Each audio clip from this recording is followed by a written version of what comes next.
Hello बच्चों, आज अपने बेटा स्टार्ट करेंगे यूनिट्स एंड मेजरमेंट चैप्टर। जो 11th क्लास के बच्चों के लिए, जो अभी 10th पास करके जो बच्चे आए हैं, उनके लिए बड़ा ये इंपॉर्टेंट चैप्टर है। आपकी ये फाउंडेशन को स्ट्रॉन्ग करने वाला चैप्टर है। ये 11th का फिजिक्स का फर्स्ट चैप्टर है, यूनिट्स एंड मेजरमेंट। चलिए बच्चों, अपने स्टार्ट करते हैं यूनिट्स एंड मेजरमेंट चैप्टर को। चलिए देखिए, सबसे पहले जो फर्स्ट बात इसके अंदर आती है, जैसे ही बच्चे 10th पास करके आते हैं तो आप ये बोलेंगे कि हम 11th क्लास में हो गए हैं और हमने साइंस सब्जेक्ट लिया है। तो सबसे पहले बच्चों आपको पता होना चाहिए कि साइंस वर्ड का मीनिंग क्या होता है। What is the meaning of science? तो सबसे पहले आपको अपने शब्द का, जो आप शब्द यूज करते हो कि हमने साइंस ली है 11th में, उसका मतलब क्या होता है बेटा, पता है ना आपको? The word science is derived from A Latin word. ये बेटा एक लैटिन वर्ड है जिसका मीनिंग होता है, लैटिन में से बोलते हैं साइंशिया। साइंशिया का मतलब होता है टू नो, यानी कि जानना, टू नो। तो साइंशिया वर्ड का बेटा क्या मतलब होता है? जानने की प्रवृत्ति रखना। तो आप बच्चों के अंदर सब कुछ जानने की प्रवृत्ति है, और जानने के लिए किसी भी एक्सपेरिमेंट करने पड़ते हैं। जानने के लिए हमें क्या क्या करना पड़ता है? देखो, सबसे पहले तो आपको बेटा ऑब्जर्वेशन करना पड़ेगा, यानी आपको किसी भी चीज को ऑब्जर्व करना पड़ेगा। फिर आपको उसके बाद उसके अंदर इन्वेस्टिगेशन करनी पड़ेगी। ठीक है, इन्वेस्टिगेशन करने के बाद उसको आपको एक्सपेरिमेंटली प्रूव करना पड़ेगा। तो तीन बातें आपको करनी पड़ेंगी किसी भी चीज को जानने के लिए, अच्छे से जानने के लिए: ऑब्जर्वेशन, इन्वेस्टिगेशन एंड एक्सपेरिमेंट। देखो कैसे, मैंने क्या बात कही? It means the knowledge which is gained through observation, investigation and experiment and arrange systematically is called science. तो साइंस के अंदर बच्चों आप ये पढ़ने वाले हो कि किसी भी नॉलेज को साइंटिस्ट ने क्या किया, पहले ऑब्जर्व किया। ये सब कुछ आपको पढ़ाया जाएगा। जो वो सारा नॉलेज क्या है, सबसे पहले उसके अंदर ऑब्जर्वेशन की थी साइंटिस्ट ने, फिर उसके अंदर इन्वेस्टिगेशंस हुए थे, फिर एक्सपेरिमेंटली प्रूव करके उसको एक सिस्टेमेटिकली ऑर्डर के अंदर अरेंज करके पढ़ाया जाता है, तब हम उसे बोलते हैं बेटा साइंस।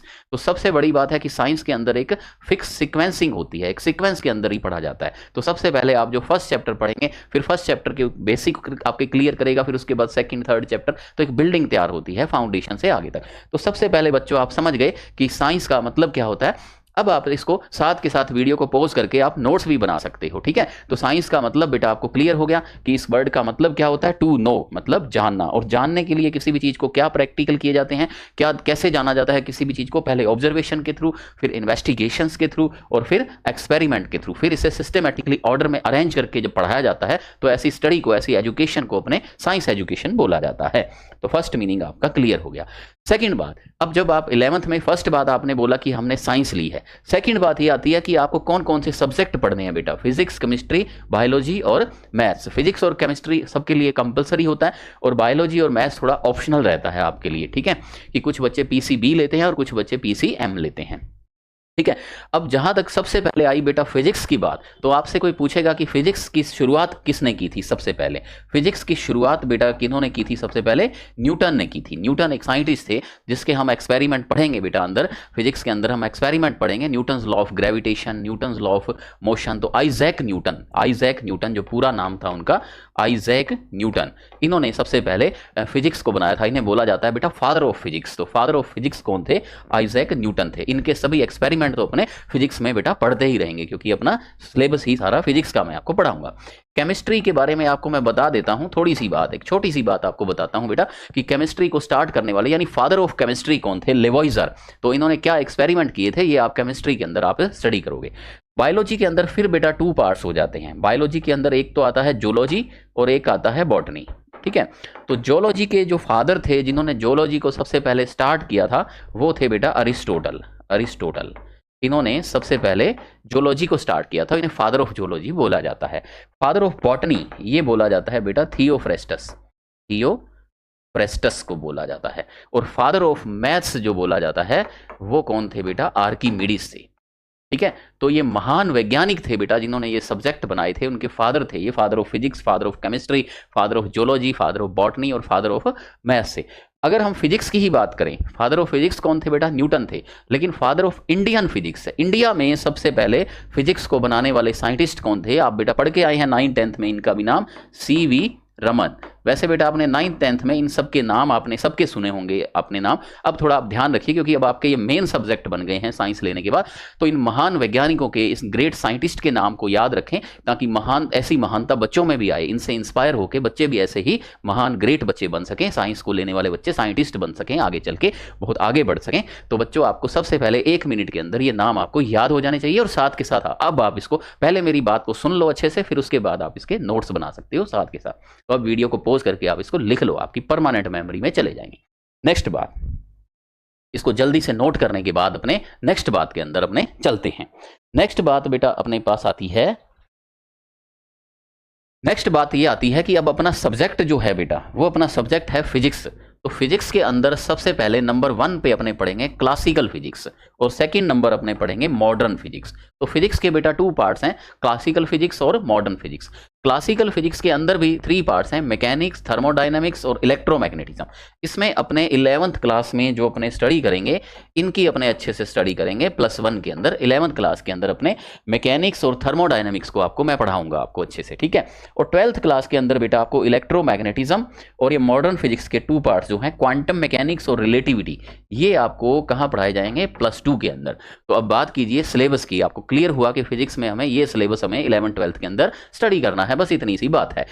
अभी अपने को 11th में बच्चों को किस में एक्सपर्ट होना है, मैकेनिक्स के अंदर और थर्मोडायनामिक्स के अंदर, ठीक है। तो 11th की बात याद रखिए, क्लासिकल फिजिक्स जो है ये बेसिक फिजिक्स है, ये मैकेनिक्स और थर्मो, क्लासिकल का मतलब बेसिक फिजिक्स जो है, मॉडर्न का मतलब एडवांस फिजिक्स होती है। तो फिजिक्स के बेटा 2 पार्ट्स होते हैं, क्लासिकल फिजिक्स और मॉडर्न फिजिक्स। तो हमने 11th में क्या पढ़ना है, क्लासिकल फिजिक्स के 2 पार्ट्स, मैकेनिक्स और थर्मोडायनामिक्स को अपने स्टडी करना है। और इलेक्ट्रोमैग्नेटिज्म, जो चार्ज होता है ना बेटा, इलेक्ट्रोमैग्नेटिज्म के अंदर चार्ज होता है, मैग्नेट होता है, इसको अपने 12th और क्वांटम मैकेनिक्स के अंदर क्वांटम थ्योरी आपने नाम सुने होंगे, थ्योरी ऑफ रिलेटिविटी, ये अपने बेटा 12th के सिलेबस में अपने इसको स्टडी करेंगे।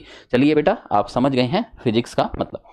अब बेटा अपने चलते हैं अपने चैप्टर की बात के ऊपर, ठीक है। ये तो थी बात, बेसिक जो बात थी, अपने साइंस ली थी तो साइंस के आपको मैंने क्लासिफाइड कर दिया मैंने आपको कि साइंस क्या होती है, उसकी डेफिनेशन क्या होती है और फिर उसके अंदर कौन कौन से सब्जेक्ट होते हैं और फिजिक्स के अंदर हमें क्या क्या चीज़ें पढ़नी है, ठीक है। तो ये बिल्कुल आपने जो इसका फाउंडेशन जो आप कर रहे हैं, इसमें आपने बिल्कुल इसकी फाउंडेशन आपकी बन रही है, इसके साथ साथ है ना, इसके ऊपर बिल्डिंग हमें खड़ी करनी है धीरे धीरे।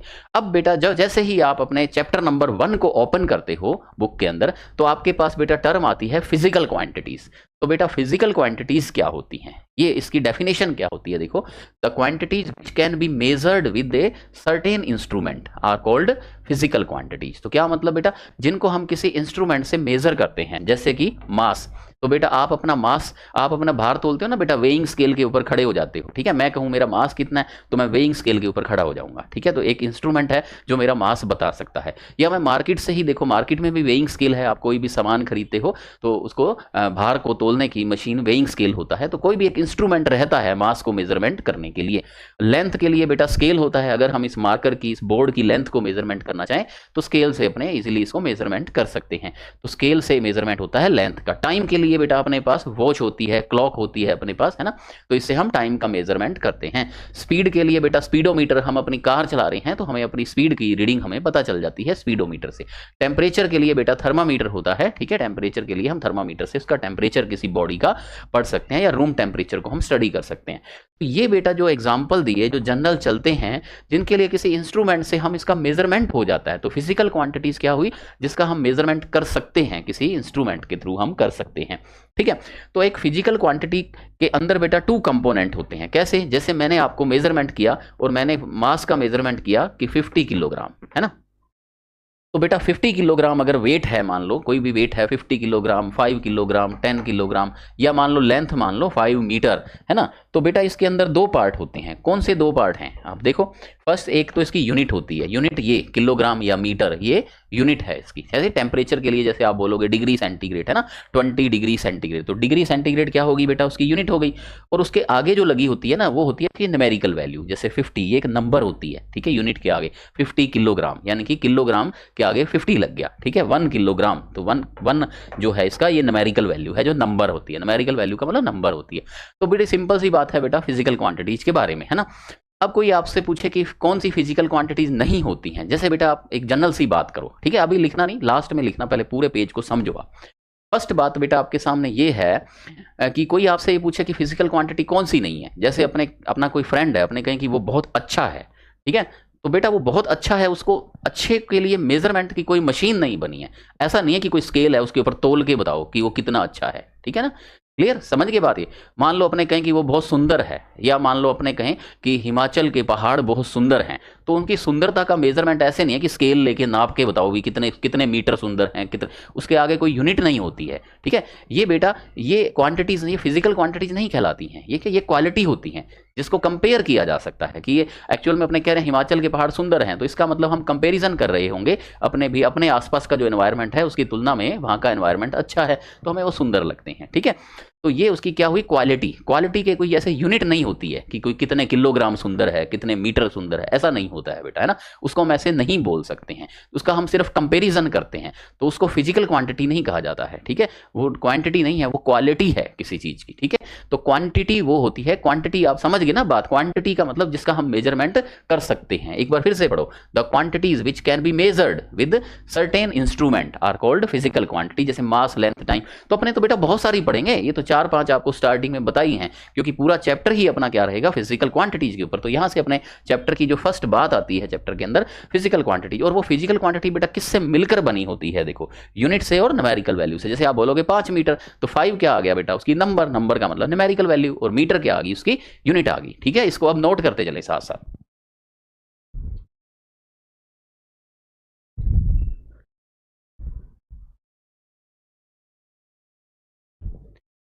अब हम चलते हैं फर्स्ट बात, इसकी फर्स्ट बात बच्चों क्या है, इसकी यूनिट। तो अब आपसे ये पूछा जाएगा कि यूनिट क्या होती है, कोई आपसे ये बोले कि यूनिट क्या होती है। देखो, unit to measure a physical quantity, ठीक है। अब समझो बात, अब ठीक है, अब लिखना नहीं, अब बात को समझो कि to measure a physical quantity, एक फिजिकल क्वांटिटी को बेटा हमको मेजरमेंट करना है, ठीक है। Its certain magnitude is assumed as a standard value, यहां मैं हाईलाइट करता हूं स्टैंडर्ड वैल्यू। जैसे बेटा मुझे लेंथ का मेजरमेंट करना है, किसका मेजरमेंट करना है, लेंथ का। तो क्या कहते हैं बेटा, आपने मान लो 1 मीटर, ये एक स्टैंडर्ड मान लिया, इसका नाम रख दिया मीटर, ठीक है। ये क्या बन गया बेटा, मीटर बन गया, ठीक है। मीटर मतलब 1 मीटर, ठीक है, कुछ भी नहीं लगा तो मीटर है, मीटर मतलब 1 मीटर। तो बेटा इतनी सी लेंथ को हमने स्टैंडर्ड वैल्यू मान लिया कि ये मीटर है, ठीक है। या इतने मास को, जैसे 1 किलोग्राम का पत्थर आता है ना, तो 1 किलोग्राम क्या है, उसकी स्टैंडर्ड वैल्यू हो गई, वो उसको किलोग्राम बोला गया। फिर क्या करते हैं, उसका कोई नाम रख दिया, जैसे इसका नाम मीटर रख दिया, ठीक है, या कोई छोटी यूनिट है सेंटीमीटर रख दिया, ठीक है। Clear, this standard value of A physical quantity is called unit. तो यूनिट क्या होती है बेटा, स्टैंडर्ड वैल्यू, ठीक है। मैंने इसको फिर भी हाईलाइट किया था, एक बार और करता हूं, this standard value of A physical quantity is called unit. किसी भी फिजिकल क्वांटिटी को मेजर करने के लिए सबसे पहले क्या जरूरी होगा कि एक स्टैंडर्ड वैल्यू मान ली जाए, भी इतनी लेंथ को हमने मीटर मान लिया, ठीक है। तो उस स्टैंडर्ड वैल्यू को क्या बोला जाता है, उसकी यूनिट बोला जाता है। And the process of comparing it with A given quantity is called measurement, ठीक है। तो अपना चैप्टर का नाम हो गया यूनिट्स एंड मेजरमेंट। कैसे बेटा, सुनो, process of comparing it with the given quantity. जैसे आपको एक गिवन क्वांटिटी है, मान लो 2 मीटर है, या मान लो 5 मीटर है, ठीक है। तो आपने पहले 1 मीटर माना, फिर 1 मीटर 2 बार आ गया, तो इसका मतलब क्या हो गया, 2 मीटर हो गया, मेजरमेंट हो गया ना। तो सबसे पहले हमने क्या किया, स्टैंडर्ड वैल्यू मान ली मीटर, ठीक है, या 1 मीटर। फिर जो आपको लेंथ दी हुई थी उससे कंपेयर कर लिया कि उसमें मीटर कितनी बार आया है, 2 बार आया है मीटर, तो वो 2 मीटर होगी। अगर वो स्टैंडर्ड उसमें 5 बार आया है तो 5 मीटर होगी। ऐसे ही किलोग्राम के बारे में, अगर वो स्टैंडर्ड 5 बार आया है तो 5 किलो हो गई, ठीक है। स्टैंडर्ड किलोग्राम का क्या माना, मास का 1 किलो मान। तो यहां से बेटा यूनिट्स का डिटर्मिनेशन किया गया और मेजरमेंट की शुरुआत हुई थी। सबसे पहले किसी भी चीज को मेजरमेंट करने की शुरुआत यहां से हुई थी।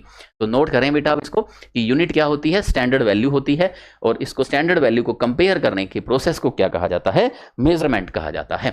लेकिन अब सबसे इंपॉर्टेंट बात यह है, अब सबसे इंपॉर्टेंट बात बच्चों ये है कि fixing the unit following things should be remembered, ठीक है। यूनिट को कैसे फिक्स किया जाता है कि मैंने अभी आपको बोला कि ये स्टैंडर्ड वैल्यू मान ली 1 मीटर, ठीक है। कोई पत्थर था 1 किलोग्राम का, उसको हमने स्टैंडर्ड मान लिया, लेकिन वो स्टैंडर्ड कैसे माना जाता है, यूनिट शुड बी फिक्स्ड। बेटा यूनिट क्या होनी चाहिए, फिक्स होनी चाहिए, ठीक है। कि ये 1 मीटर है, वो फिक्स होना चाहिए और यूनिवर्सली एक्सेप्टेड होना चाहिए, ठीक है। पूरा यूनिवर्स उसको माने, पूरे यूनिवर्स में एक ही चलना चाहिए, सभी देशों में एक चलना चाहिए। ऐसे नहीं है कि कोई पूछे किलोग्राम, तुम्हारे इंडिया में तो किलोग्राम अलग चलता है भी जाके, है ना, यूएसए में अलग चलता है, ऐसे नहीं है बेटा। मीटर लेंथ जो होती है वो पूरे वर्ल्ड में एक ही चलती है, ठीक है। यूनिवर्सली एक्सेप्टेड होना चाहिए, ठीक है। तो ये फिक्स होना चाहिए, वो यूनिवर्सली एक्सेप्टेड होना चाहिए, पहली इसकी बात है, ठीक है। कोई भी मीटर माना है तो सारे साइंटिस्ट इससे सेटिस्फाइड होने चाहिए, पूरा वर्ल्ड मेजरमेंट के एक ही तरह से मेजरमेंट माने, है ना। 1 मिनट में 60 सेकंड होते हैं, तो पूरी दुनिया में 60 सेकंड है। ऐसा कोई देश नहीं है जो 1 मिनट के अंदर 70 सेकंड मानता हो, कम ज़्यादा ऐसा नहीं होता है ना। क्योंकि आगे मैं आपको अभी पढ़ाऊंगा अभी बेटा, क्योंकि ये सिस्टम इंटरनेशनल सिस्टम है यूनिट्स का, ठीक है। इंटरनेशनल ब्यूरो जो बनी हुई है यूनिट्स के लिए, वो इसका डिटर्मिनेशन करती है। तो पहली बात याद रखें कि जो यूनिट बनाई है वो अपने घर में नहीं बनेगी, ठीक है, कि तुम अपने घर में बैठ के मैं तो इसको मीटर मानूंगा, ऐसे नहीं है। एक देश भी अपने घर में नहीं बना सकता, ठीक है, इसके लिए इंटरनेशनल ब्यूरो है इसके लिए, ओके। तो यूनिट शुड बी फिक्स होनी चाहिए, यूनिवर्सली एक्सेप्टेड होनी चाहिए। Unit should be of proper size, neither too large nor too small.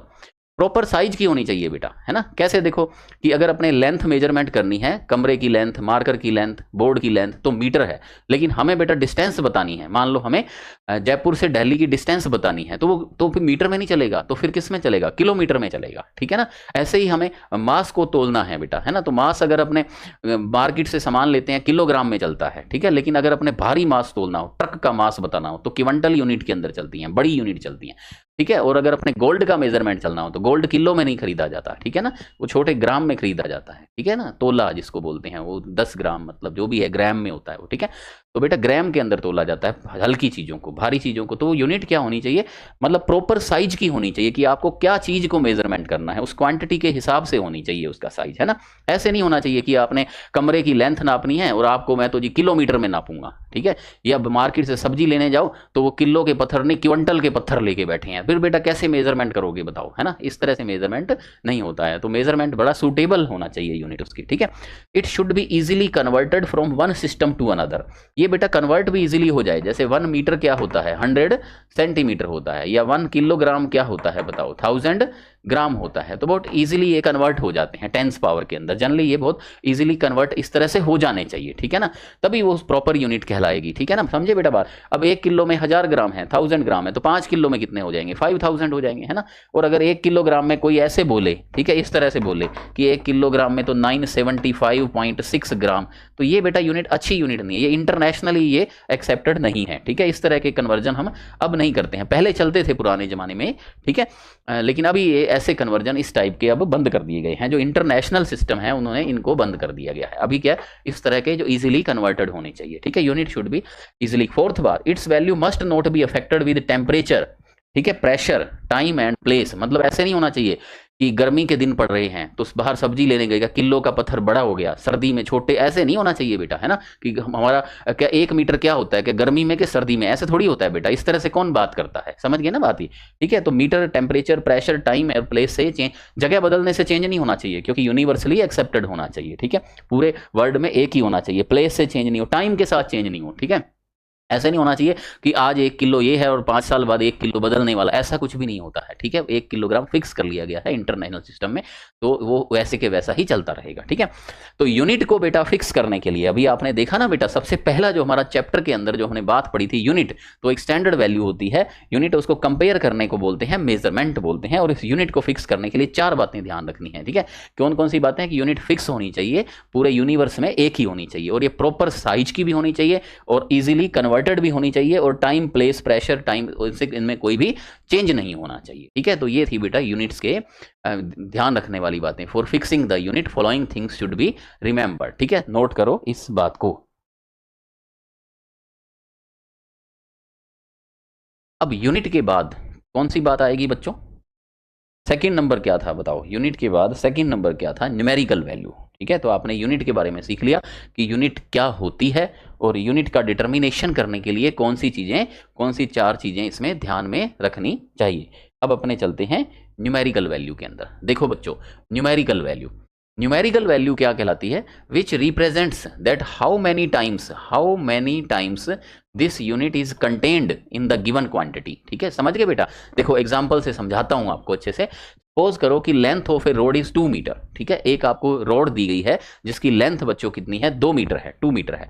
It means the unit for measuring the length is metre, ठीक है। इसका मतलब 2 मीटर का क्या मतलब हुआ बेटा, 2 मीटर का मतलब हुआ कि मीटर तो उसकी यूनिट है, और जो वो 2 बार आई है, it is contained 2 time in its length, ठीक है। ठीक है। तो how many times this unit is contained in the given quantity, कितनी बार, जैसे 5 किलो तो किलोग्राम तो यूनिट होगी और वो 5 बार आई है, आप समझ गए ना बेटा, उस 5 को बोलते हैं। तो 5 वो नंबर है जो बताता है कि यूनिट कितनी बार आई है या कितने गुना है, ठीक है। 5 किलो का मतलब 1 किलो का 5 गुना है, सीधी सी बात की जाए तो how many times this unit is contained in the given quantity, ठीक है। तो 2 मीटर जो उसकी लेंथ है, तो बेटा इसका मतलब क्या हुआ कि यूनिट क्या हुई उसकी, मीटर हुई और वो 2 बार आया है। अगर अब इसको हम कन्वर्ट करें बेटा सेंटीमीटर और मिलीमीटर में, तो आपको पता है कि 1 मीटर क्या होता है 100 सेंटीमीटर, ठीक है। तो 2 मीटर क्या हो जाएगा 200 सेंटीमीटर हो जाएगा। और एमएम में कैसे बदलते हैं, 1 सेंटीमीटर आगे क्या होता है 10 mm होता है ना। तो 1 सेंटीमीटर के 10 mm तो वो कितने बन जाएंगे 2000 mm हो जाएंगे। तो ये लेंथ का आपने कन्वर्जन भी सीख लिया बच्चों। 2 मीटर को हम 200 सेंटीमीटर, ठीक है। 2 मीटर को हम 200 सेंटीमीटर या 2000 mm भी कह सकते हैं। यहां से एक बात और देखो, ये लेंथ क्या हुई बेटा, एक फिजिकल क्वांटिटी हुई Q4 क्वांटिटी। ये N1U1 N2U2 N3U3 ये क्या लिख दिया बेटा मैंने, ठीक है। मीटर उसकी क्या है यूनिट U1, ठीक है। और N क्या है उसकी नंबर है, ठीक है। तो मीटर के आगे 2 उसकी नंबर है N1U1।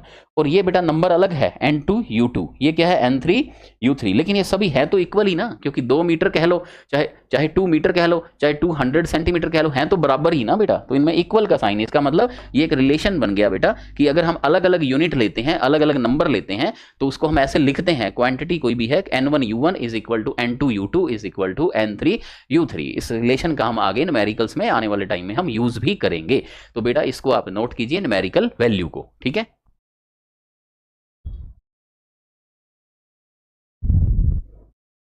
अभी तक बच्चों ने क्या सीखा, याद हो गया ना बेटा सब बातें। सबसे पहले आपने सीखा था साइंस का क्या मीनिंग होता है, ठीक है, साइंशिया, ठीक है। और साइंशिया का मतलब क्या होता है बेटा, किसी चीज को जानना, और जानने के लिए क्या करना पड़ता है ऑब्जर्वेशन।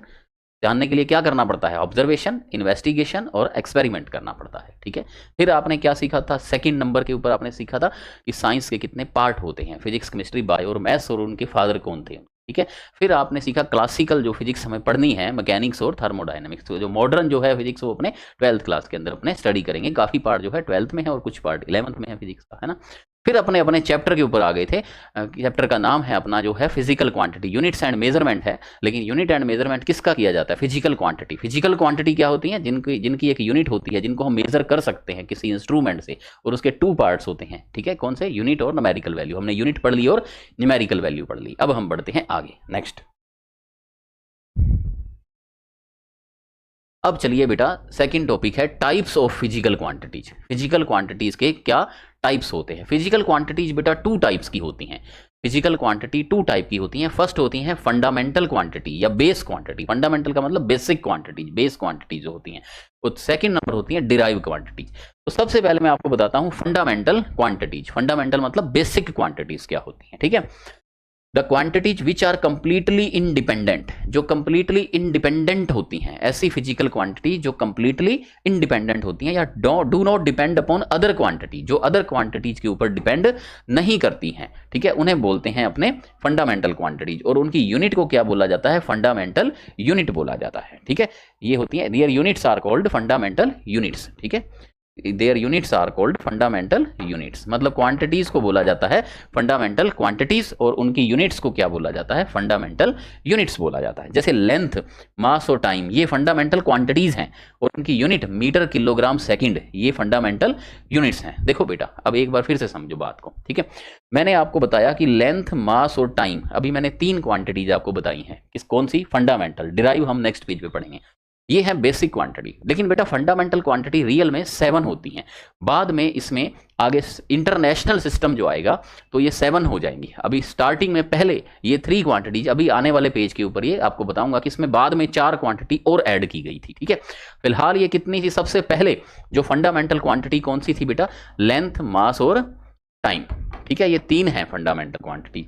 ये कंप्लीटली इंडिपेंडेंट होती हैं। देखो बेटा आप सोचो, मान लो मैं आपको कहूं, आपसे कोई बात कहूं, ऐसी कभी बात होती है, इस तरह की बात कोई करता है कि किसी आदमी का मास जो है वो 50 किलो है, कोई बॉडी है वो 50 किलो है, 50 किलोग्राम है, तो बताओ उसकी लेंथ कितने मीटर होगी। इनमें कोई डिपेंडेंसी नहीं है बेटा आपस में, मैं आपको कहूं कि मान लो मेरे पास 5 किलोग्राम की कोई बॉडी है, तो बताओ घड़ी में टाइम कितना हुआ है? ये कोई बात जमती है बेटा? बताओ। या घड़ी में मान लो 2 बजे हैं, तो बताओ उस घड़ी का मास कितना है, ठीक है, या उसकी लेंथ कितनी है? ऐसा नहीं कहा जा सकता है। क्यों नहीं कहा जा सकता है बेटा ऐसा? क्योंकि ये इंडिपेंडेंट है, एक दूसरे के ऊपर डिपेंड नहीं करती हैं। किसी का मास हमें बता दें तो हम उसकी लेंथ के बारे में कोई आइडिया नहीं है, या किसी की लेंथ इतनी है तो उसका मास कोई फिक्स नहीं है, ठीक है। या घड़ी में इतने बजे हैं तो बताओ घड़ी कितनी, तो इसका मास कितना, ऐसा कोई भी रिलेशन इनमें नहीं होता है। अब आप समझ गए बातों से कि ये क्या होती हैं, कंप्लीटली इंडिपेंडेंट होती हैं। मेरी बात से आप समझ गए हैं कि मास, लेंथ और टाइम ये कंप्लीटली क्या होती हैं, इंडिपेंडेंट, ठीक है। Do not depend upon other quantity, ये किसी अदर क्वांटिटी के ऊपर डिपेंड नहीं करते। तो ये 3 है बेटा फंडामेंटल क्वांटिटी, जो आगे 4 और इसमें भी ऐड होंगी, वो भी बताएंगे नेक्स्ट पेज पे। अभी 3 याद करो। कौन सी है फंडामेंटल क्वांटिटी? मास, लेंथ और टाइम, ठीक है। और इनकी यूनिट, ये है फंडामेंटल क्वांटिटी, और इनकी यूनिट जो है मास की कौन सी है? किलोग्राम, लेंथ की मीटर और टाइम की सेकंड। इन्हें हम बोला जाता है फंडामेंटल यूनिट्स बोला जाता है, ठीक है। नेक्स्ट बात आती है, अब इसको नोट कीजिए, ठीक है, वीडियो को पॉज करके नोट्स बनाइए। अब हम चलते हैं नेक्स्ट बात, डिराइव क्वांटिटीज। देखो बेटा, derive quantities, derived quantities and derived units देखो क्या होती हैं। The quantities which depend upon the fundamental quantity, ऐसी क्वांटिटी जो फंडामेंटल के ऊपर ही डिपेंड करती हैं। कौन सी फंडामेंटल? मास, लेंथ और टाइम के ऊपर डिपेंड करती हैं। And can be expressed in the terms of fundamental quantity are called derived quantities and their units are called derive units कहलाती हैं इनकी यूनिट। कैसे? देखो बेटा, एरिया, वॉल्यूम, स्पीड, एक्सीलरेशन, ठीक है। डिराइव क्वांटिटीज की नंबर बहुत सारी है, ठीक है, इनफाइनाइट बहुत क्वांटिटीज होती हैं। फंडामेंटल कितनी बताई थी आपको? 7, लेकिन अभी आपने 3 याद की है, ठीक है। एग्जांपल अभी आगे 7 भी करेंगे उसको। डिराइव क्वांटिटीज भी हम पढ़ेंगे, लेकिन इनकी नंबर बहुत सारी होती है, ठीक है। ये बहुत सारी अलग अलग डिपेंडेंसी के बेस पे बहुत सारी क्वांटिटी बनती हैं। लेकिन हम जब अभी स्टार्टिंग जो हम बेसिक बात कर रहे हैं, तो हम बेसिक क्वांटिटी लेते हैं बेटा एरिया। जैसे मैं आपको एरिया के बारे में समझाता हूँ। तो एरिया बेटा क्या होता है? लेंथ इंटू ब्रेड्थ होता है, यानी कि मीटर स्क्वायर होता है, ठीक है। ब्रेड्थ भी तो एक तरह की लेंथ ही होती है। तो बेटा ये किससे मिलकर बना है एरिया? बताओ, ठीक है। मीटर स्क्वायर, यानी इसमें 2 बार मीटर आया, और मीटर क्या है? लेंथ, 2 बार लेंथ आई, और लेंथ कैसी क्वांटिटी है? फंडामेंटल। तो एरिया कैसी क्वांटिटी हुई? डिराइव्ड, ठीक है। क्यों? क्योंकि ये डिराइव क्वांटिटी बेटा ऐसी क्वांटिटी होती हैं जो फंडामेंटल के ऊपर डिपेंड करती हैं, विच डिपेंड अपॉन फंडामेंटल क्वांटिटीज, ठीक है। And can be expressed in the form of fundamental quantities, उनको फंडामेंटल क्वांटिटीज की टर्म्स में एक्सप्रेस लिख सकते हैं। तो ये फंडामेंटल क्वांटिटी में आपने लिखी है। वॉल्यूम, वॉल्यूम बेटा क्या होता है? Length into breadth into height. तो वॉल्यूम में क्या, वॉल्यूम की यूनिट क्या होगी? मीटर क्यूब, यानी उसमें लेंथ, ब्रेड्थ, हाइट 3 बार आ जाएगा, तो मीटर क्यूब, ठीक है। तो इसका मतलब वॉल्यूम डिराइव्ड क्वांटिटी है, और हम उसे लिख सकते हैं लेंथ की फॉर्म में। फंडामेंटल लेंथ का क्यूब है ये, मीटर का क्यूब होता है। ऐसे ही स्पीड देखो बेटा, स्पीड का क्या यूनिट होता है? स्पीड क्या होती है पहले ये बताओ? स्पीड होती है बेटा डिस्टेंस अपॉन टाइम, ठीक है, जो आपने पढ़ी हुई है 9th 10th के अंदर। अभी और पढ़ेंगे स्पीड की, स्पीड या वेलोसिटी क्या होती है? Distance upon time. तो ये क्या बनेगा? Metre per second.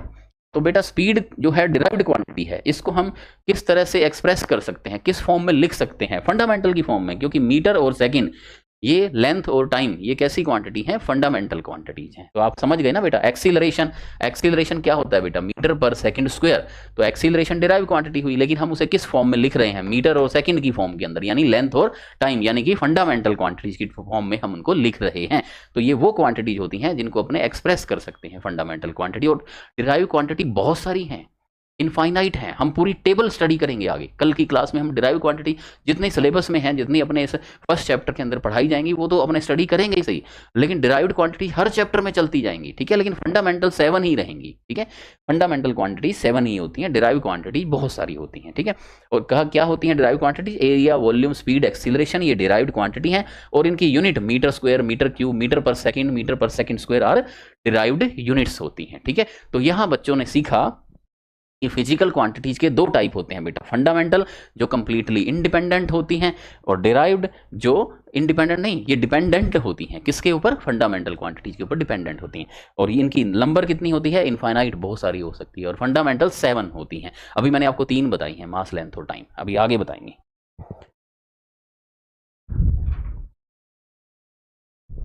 नेक्स्ट बात, आगे चलते हैं बच्चों नेक्स्ट स्लाइड के अंदर।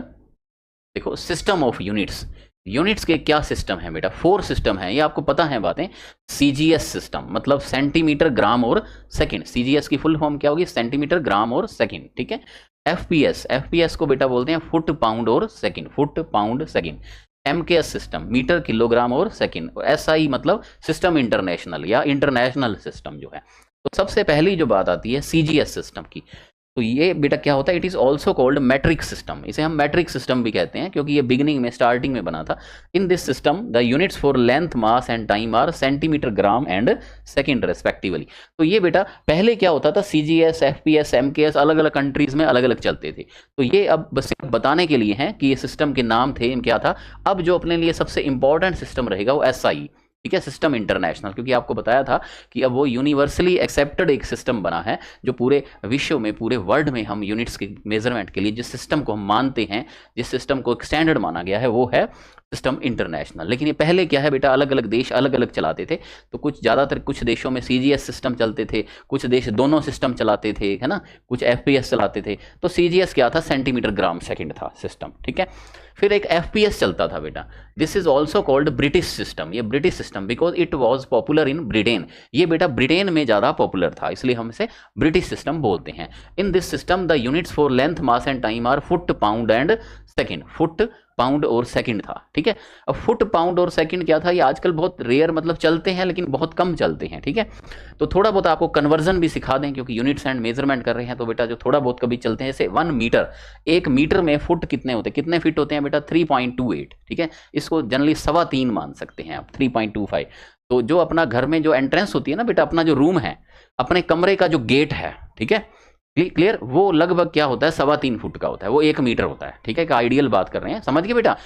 कोई भी अपना जो रूम है, अपने कमरे का जो गेट होता है, एंट्रेंस जो एंट्रिंग गेट होता है, वो क्या होता है, 3, 3.5, 3.25 फुट का होता है, वो 1 मीटर होता है, ठीक है। तो ये एक आपको जनरल सी बात बताई है, ठीक है, क्लियर। कोई ऐसे सिर्फ समझने के लिए है क्योंकि बेटा इस सिस्टम का अब हम यूज नहीं करते हैं, फुट पाउंड सेकंड, लेकिन ठीक है, बस ऐसे थोड़ा बहुत आइडिया, क्योंकि जब नाम आ गया ना फुट का, तो बच्चों को थोड़ा आइडिया होना चाहिए भी, हाँ, क्योंकि ये इसका कन्वर्जन भी अच्छा नहीं है। देखो 1 मीटर में 3, अपने कहा था ना, यूनिट्स वो होनी चाहिए जो इजिली कन्वर्ट होनी चाहिए, ठीक है।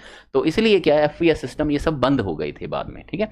लेकिन पूरी बात और सुनिए, 1 फुट के अंदर 12 इंच होते हैं, इंचेज में अगर बेटा बात करें तो 1 फुट के अंदर 12 इंच होते हैं, ठीक है, 12 इंच होते हैं। 1 इंच क्या होता है, 2.54 सेंटीमीटर, 2.5 सेंटीमीटर मान लो इसको, 2.5, ठीक है। तो 1 इंच जो होता है वो 2.5 सेंटीमीटर, ये स्केल के ऊपर आप देख सकते हो, अभी भी अपना जो स्केल आता है ना सेंटीमीटर मेजरमेंट, तो स्केल के ऊपर देखना 2 सेंटीमीटर, फिर 2.5, उसके ऊपर नीचे इंचेज होते हैं चलते हैं, तो वो 1 इंच होता है 2.5 सेंटीमीटर। मील बेटा, ठीक है, माइल या मील, ये माइल बेटा जो डिस्टेंस होती है, मील जिसको जनरल लैंग्वेज में मील बोलते हैं या माइल, ये 1.60 किलोमीटर होती है, 1.6 किलोमीटर होती है। यार्ड को बेटा गज बोलते हैं, ठीक है, गज, ये एक यार्ड जो होता है वो 91.44 सेंटीमीटर होता है, मतलब ये 100 सेंटीमीटर से थोड़ा कम होता है। जो गज होता है यार्ड बेटा 1 मीटर से थोड़ा कम होता है, 90 सेंटीमीटर मान लो, 90 सेंटीमीटर, ठीक है। पाउंड बेटा जो होता है वो 450 ग्राम मान लो, ठीक है, 450 मतलब आधा किलो से थोड़ा सा कम होता है, ठीक है, 453.6 ग्राम। लेकिन ये कन्वर्जन बेटा आपको सिर्फ समझने के लिए है, ये अभी कोई ऐसे पूछता नहीं है, बात ऐसे बुक्स में कहीं बताए होते हैं, लिखे होते हैं, तो मैंने आपको बता दी है, ठीक है। तो ये FPS सिस्टम क्या था, फुट पाउंड सेकंड, तो मैंने आपको हल्का हल्का फुट के बारे में और पाउंड के बारे में बता दिया, और सेकंड तो बेटा सेकंड ही रहता है, ठीक है। तो इसमें फुट पाउंड बताया, तो मैंने आपको यार्ड वगैरह ये भी थोड़ी लेंथ की मेजरमेंट यूनिट 1-2 और बता दी, ठीक है। नेक्स्ट बेटा थर्ड नंबर पे आता है MKS system. This system was firstly proposed by Giorgi. बेटा जियोर्जी एक साइंटिस्ट थे जिन्होंने ये सिस्टम सबसे पहले बताया था। In this system unit for length mass and time are metre kilogram and second. तो मीटर किलोग्राम एंड सेकंड के बारे में बताने वाले साइंटिस्ट कौन थे, जियोर्जी थे, सबसे पहले इन्होंने बताया था। लेकिन अब बेटा हमारे पास आता है CGS FPS और MKS। MKS मतलब मीटर किलोग्राम सेकंड के बाद जो हमारे पास 4th नंबर पे आता है SI सिस्टम, सिस्टम इंटरनेशनल, ठीक है। अब ये चलता है system, it is a system which is internationally accepted, in fact it is modification of MKS system। ये बेटा क्या है, यूनिवर्सली एक्सेप्टेड सिस्टम है जिसको पूरा वर्ल्ड इस सिस्टम को मानता है आज के टाइम में। लेकिन ये ना बेटा क्या है, in fact it is a modification of MKS system. ये बेटा MKS सिस्टम का ही एक मॉडिफिकेशन है, रियल में ये MKS सिस्टम का ही एक मॉडिफिकेशन है। So it is called rationalised MKS system. Rationalised मतलब कि मॉडिफाइड MKS सिस्टम इसको बोलते हैं। इसमें बेटा 7 फंडामेंटल यूनिट होती हैं, आ जाएंगी ना 7 फंडामेंटल यूनिट, जो मैं आपको अभी बताऊंगा नेक्स्ट पेज के ऊपर। 7 फंडामेंटल यूनिट्स होती हैं इसके अंदर। तो इस इंटरनेशनल सिस्टम में 7 फंडामेंटल यूनिट बना ली।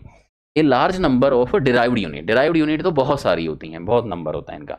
2 सप्लीमेंट्री यूनिट्स भी होती हैं, ये भी आपको बेटा बताएंगे सप्लीमेंट्री यूनिट क्या होती हैं, इसके बारे में भी हम आपको बताएंगे। 2 सप्लीमेंट्री इसमें यूनिट्स होती हैं। तो ये सब कुछ आपको 1 बाई 1 अब स्टडी करना है, ठीक है, एसआई सिस्टम के बारे में।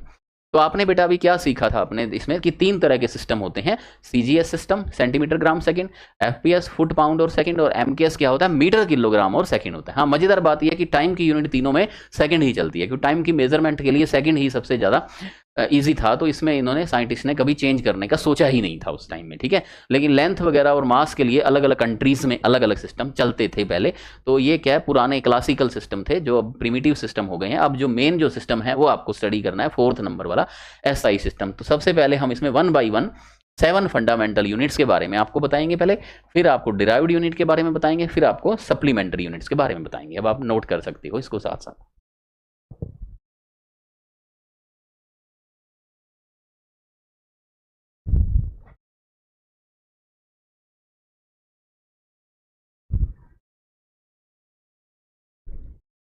नेक्स्ट आती है इसमें अब 7 फंडामेंटल यूनिट्स। देखिए बेटा, fundamental units of SI system. तो ये पहली बात जो है, फर्स्ट जो बात है इसमें देखो क्या है, फंडामेंटल यूनिट। 7 यूनिट होती हैं बेटा फंडामेंटल।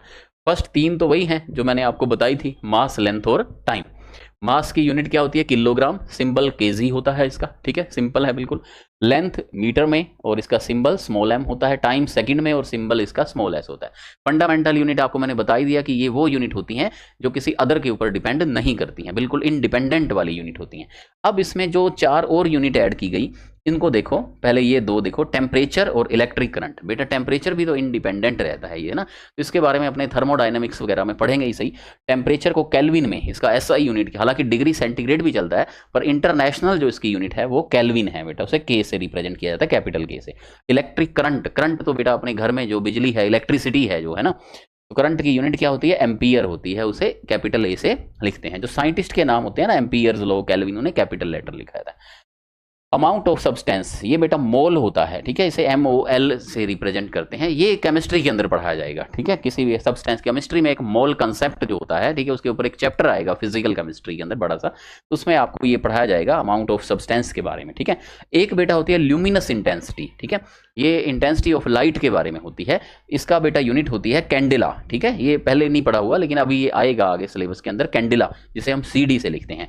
तो आपने बेटा क्या करना है, 3 यूनिट तो पहले याद हो ही गई थी, मास, लेंथ और टाइम। अब इनको 2-2 के पेयर में आप याद कर लो। कौन सा, टेम्परेचर और इलेक्ट्रिक करंट हो गया, और एक अमाउंट ऑफ सब्सटेंस हो गया, ठीक है, और एक हो गया ल्यूमिनस इंटेंसिटी, ठीक है, luminous intensity. Temperature, electric current हो गया, ठीक है, E फॉर इलेक्ट्रिक करंट, और सब्सटेंस, अमाउंट ऑफ सब्सटेंस, और कैंडिला जो यूनिट हो गई इसकी, किसकी, ल्यूमिनस इंटेंसिटी की यूनिट होगी। तो बेटा ये 7 इसमें फंडामेंटल यूनिट्स होती हैं। तो फंडामेंटल यूनिट्स के बाद अपने क्या सीखेंगे, डिराइव यूनिट को सीखेंगे। ये अपने कल 2nd क्लास के अंदर सीखेंगे डिराइव यूनिट्स के बारे में और सप्लीमेंट्री यूनिट्स के बारे में, ठीक है। तो आज की क्लास के अंदर जो आपने नोट किया है, पहले इसको नोट कर लीजिए अच्छे से बात को।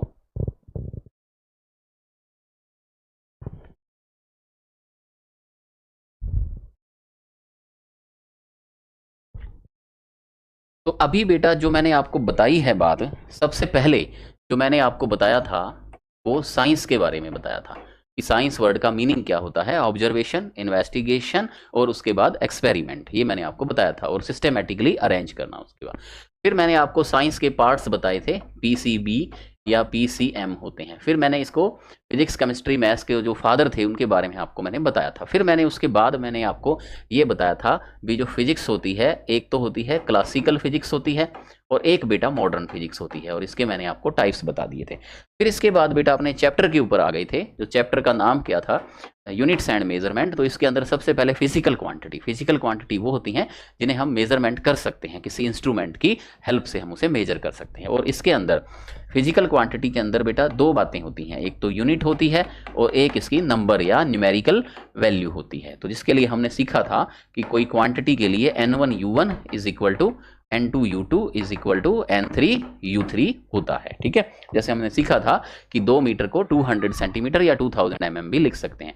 फिर बेटा हमने सीखा था कि फिजिकल क्वांटिटी 2 टाइप की होती हैं। एक हमने सीखा था फंडामेंटल क्वांटिटीज, ठीक है, जो इंडिपेंडेंट होती हैं, और एक हमने सीखा था डिराइव क्वांटिटी, ठीक है। फिर हमने बेटा सीखा था मेजरमेंट के सिस्टम क्या क्या होते हैं। मेजरमेंट के क्या सिस्टम होते हैं, CGS, FPS, एमकेएस और एसआई सिस्टम। और एसआई सिस्टम के अंदर हमने अभी 7 फंडामेंटल जो यूनिट हैं ये हमने स्टडी कर ली हैं।